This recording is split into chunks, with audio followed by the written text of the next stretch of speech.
Good morning everybody. It's a beautiful day here today. It's actually a cracker. So I'll be going out for a nice watch of me son playing footy today. But before I do, I'll give you a quick little update. I've done one a couple of weeks ago and everybody kind of been messaging me saying they want me to do more tours and updates. Probably won't be as long this one. I'll shorten it down a little bit. But things are just starting to happen a little bit. Just getting into September now. Weather's just moving up. The goldfish all the systems that haven't got heaters inside the shed now are about 15 degrees. About a couple of spawns. I'll show you that on the way through. I'll grab that camera and I'll get into it. So we're not here forever. Alright, so there's my breeding Ranchu. As I keep saying here, there's all black ones down in there, but you can't see them in the tubs. So, male rosy barbs looking nice and bright. They're ready for some action in the next few days. They weren't in the mops this morning, I was surprised. They will breed a lot colder temperature. I can whack those spawner mops in deep winter, 12 degrees in there, and they'll still spawn every now and then.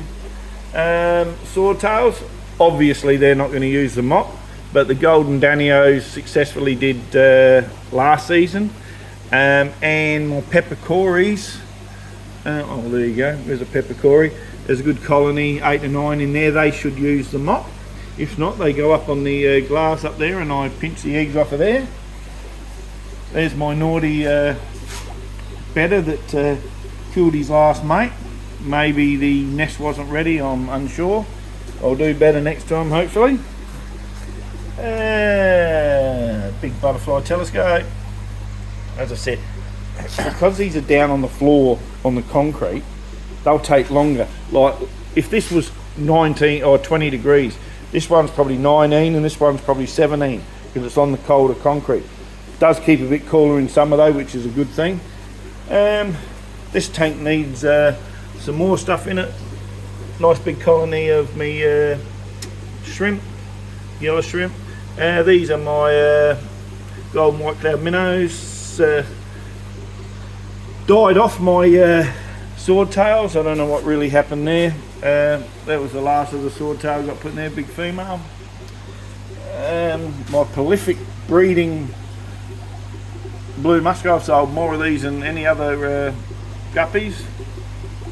Don't predate on their babies, as I keep saying. That's the only bit of grass I've put in there to let grow up now. It's normally got no coverage and they still do it. Peppers. Peppermint plecos. For not worth $1 million, they're pretty good looking, I think. There's a couple of males there. Females are too small yet. Lost my lemon longfin out of here, so now the whole 4 lemon longfins have gone. I don't know why. There was one male lemon longfin left, so I actually put in a female common bristle nose, but he died a couple of days later, so yeah, I'm going to have to get better there too. Maybe strip this tank, might move the 24 karat gold guppies, might move them elsewhere, strip it right down, clean it and start again, see what happens. Alright, there's my marble pleco. That's the stem part of a Xanadu plant that's just dropped down in there and it's growing underwater. There you go. So I think we've got focus, you bugger. I think we've got bloody 4 female, 1 male, so that's going to overwork him. They're marble plecos and obviously my green shrimp in there. The stir-bys and 1 hillstream loach. Now I've got a hillstream loach to stay alive, so I might be able to get some more now. Now all under there were rocks like here. I've put some extra ones in now for the hillstream loach and that's just covered all the rocks. The stir-bys just kicked all the sand up over there. Julie eyes, I'd say too young. There's my little experiment of a 24 karat gold male and red-tailed gold snakeskin females. Now I have king tiger plecos. I would like somebody to tell me, how big do king tiger plecos get to? I'm unsure. I'd appreciate you telling me. Alright. They'd be just about due again, my albino plecos. They'll be very, very close. Blue Dream Colony. I've spoke about the Blue Dream Colony in here before that's in here. I'm not over impressed. I'm going to dig through and get the very best of them out of here and leave the rest and put them into cull. There's my guppies, obviously. Back here. Now the Empire Gudgeons, those ones there, have shown a lot of interest in the spawner mop, but until the male really flares up, nothing will happen. The lighter ones are the Crimson Rainbow. There's pandas in there, and there's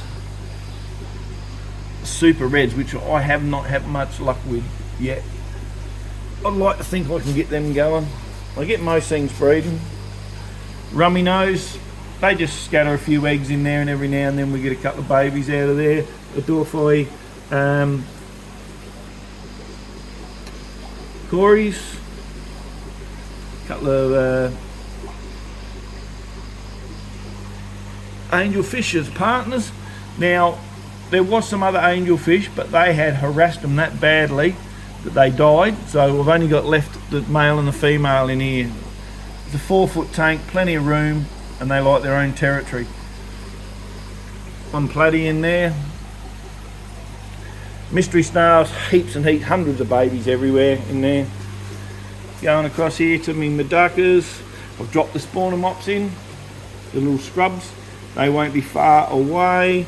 Yeah, because the temperature's kicking up and I don't have heaters on my shrimp, so the shrimp will kick into gear very shortly. All the water's up to, well, there's a cherry black mum back there, looks like she's buried up at the back there. One platinum adult died off, which they tend to. They don't live a long time. So, and my other Medaka, my tigers, they weren't old when I got them, so I'm hoping they will give me a good 2 or 3 years or more. I think they can go 3 to 5 if the conditions are right, and you let them, they don't stay in warm temperature constantly. These are my selling bins. I won't go through them, all different sorts in there, you know, like orange, green, yellows, golden yellows, orange-eyed blue tigers, cherries. That's like me Medaka corner now. Massive big Blackmore colony in there. They have spawned. My peppers, I dropped the eggs in here. Whoops. Better. I drop the eggs in here, and that filtration just goes over, it runs back through the big system, and that seems to filter them and to keep away the fungus. Dropped a tiny little bit of methylene blue in there just in case, and I've seen one hatch out, so that's good. Wasn't the biggest spawn of Blackmore eggs, temperature only being 15, can understand. A massive spawn by my Yumbao goldfish. I always talk about the glare in here, it's bloody terrible, I'm sorry. So yeah, there's a few mops in there from the Yumbao. There's me Danios that I've bred. They were bred all through cold water. They got a heater in here at the moment just to grow out. The Rosy Bar babies, heaps of them, and there's heaps and heaps of plecos in here. Hundreds and hundreds of mystery snails up against there. This is the grow out tank. Everything goes through here before it goes. And there's a couple of guppies in there, male and female. I still don't know how they got in there, but they would have come in on a net somewhere or something. So what do we got here? So this is a spawn of Bristol nose, just normal Bristol nose. A spawn of marble plecos. Put that down, I want to squash on top of it. So I don't know how many I'm going to get out of there. They're marbles. Hopefully there wasn't a massive amount anyway. But we'll keep you updated on them. That's just the way I'm doing it now. I'll leave them there for about 3 weeks, then drop them out. Oh, I forgot to show you one over in the other one. I'll just show you this one. I think I showed you last time. This is how I get the eggs out, and all the snails hatch out in here, and then I eventually tip them into the water. I think a few been escaping out themselves after they hatch through the top there. That's good. Saves me doing it later. Moving right along. No, we'll go this way. We'll go this way.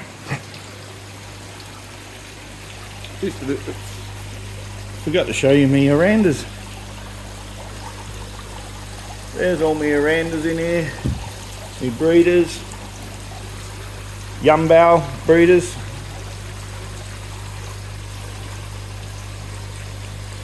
Excellent breeders. My Ryukin breeders, as I've stated before, I've never had a lot of luck with Ryukins. I don't know why. I've got the short tails. I actually prefer the long tails. Gonna have to get some of those. And my pearl scales down in here. They're pretty big.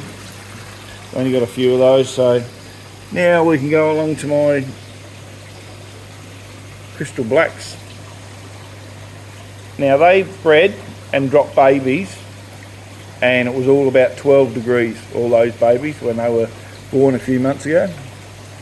So as I said, people keep saying about heaters. Yes, they are great, and they will grow faster, and your babies will grow faster. Shortens their lifespan, and it costs bloody too much money for heaters.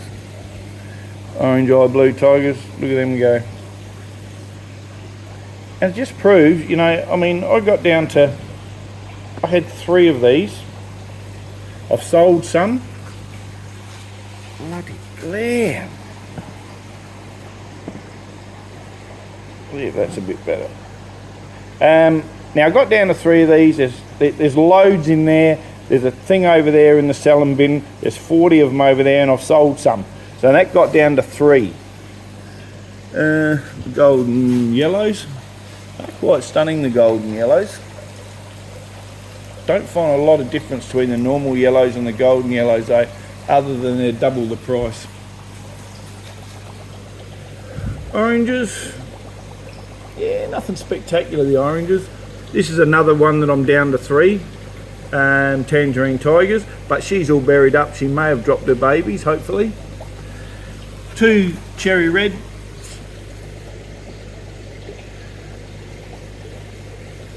And these are my golden bee.